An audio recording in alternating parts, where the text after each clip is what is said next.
Hello and welcome, मैं हूं आदित्य। सबसे पहले पिछले कुछ दिनों में बांग्लादेश से आई इन हेडलाइंस को देखिए।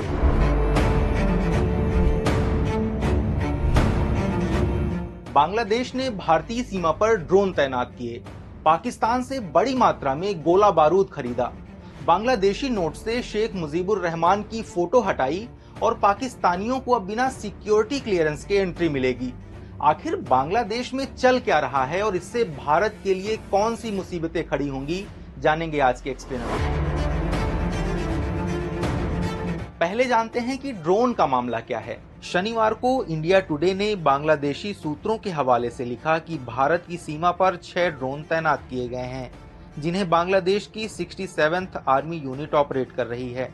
हालांकि डिफेंस टेक्नोलॉजी ऑफ बांग्लादेश ने कहा कि ये एक रूटीन एक्टिविटी है, अलग से कोई ड्रोन तैनात नहीं हुआ।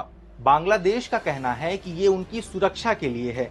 इस मुद्दे को करीब से समझने वाले प्रोफेसर प्रसन्नजीत विश्वास बताते हैं, बांग्लादेश ने जिन ड्रोन्स को बॉर्डर पर तैनात किया है, उन्हें पूर्व प्रधानमंत्री शेख हसीना ने तुर्की से खरीदा था।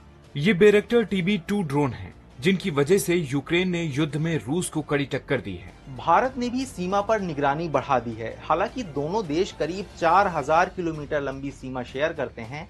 ऐसे में बांग्लादेशी ड्रोन ट्रैक करने में मुश्किलें हो सकती हैं। अब आते हैं दूसरी खबर पर कि क्या बांग्लादेश ने पाकिस्तान से गोला बारूद इंपोर्ट किए। द ट्रिब्यून की रिपोर्ट के मुताबिक शेख हसीना के इस्तीफे के 3 हफ्ते बाद ही बांग्लादेश की केयरटेकर सरकार ने पाकिस्तान को गोला बारूद के ऑर्डर दिए थे। रिपोर्ट्स के मुताबिक बांग्लादेश ने पाकिस्तान से 40,000 से ज्यादा राउंड गोला बारूद और 40 टन RDX इंपोर्ट किया है। हथियारों का ये इंपोर्ट सितंबर से शुरू हुआ, 3 किस्तों में दिसंबर तक पूरा हो जाएगा। बांग्लादेश सिर्फ भारत के साथ जमीनी सीमा साझा करता है। एक्सपर्ट्स मानते हैं कि केयरटेकर सरकार भारत के खिलाफ अपनी स्थिति मजबूत करने के लिए ऐसा कर रही है। अब जानिए बैंक नोट से शेख मुजीबुर रहमान की फोटो हटाने और ढाका। मैं अपना नाम पता कुछ नहीं बता सकती, क्योंकि मैं ऐसे दलदल से निकल के आई हूँ जहाँ की औरतों को समाज में अपनाया ही नहीं जाता। मैंने अपनी जिंदगी के 9 साल कोठे पर बिताए हैं।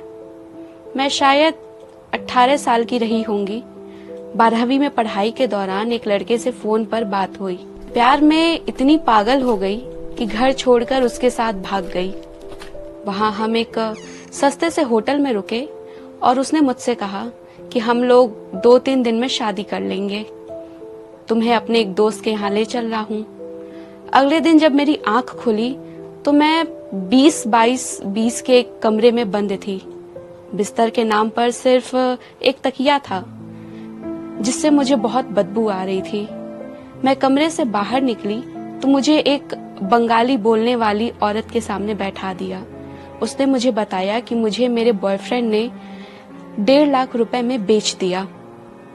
महिला ने मुझसे कहा कि तुम्हारा पैसा चूक जाएगा तो तुम यहाँ से चली जाना। मैंने 1.5 लाख लगाए हैं, वो तुमसे वापस वसूल करूंगी। दिन भर की कमाई और शाम को बतानी होती थी। कई बार तो कस्टमर उसे ही पैसे देकर जाता था। कुछ पैसे वो मुझे वापस भी करती थी। एक डायरी थी जिसमें हिसाब किया जाता था।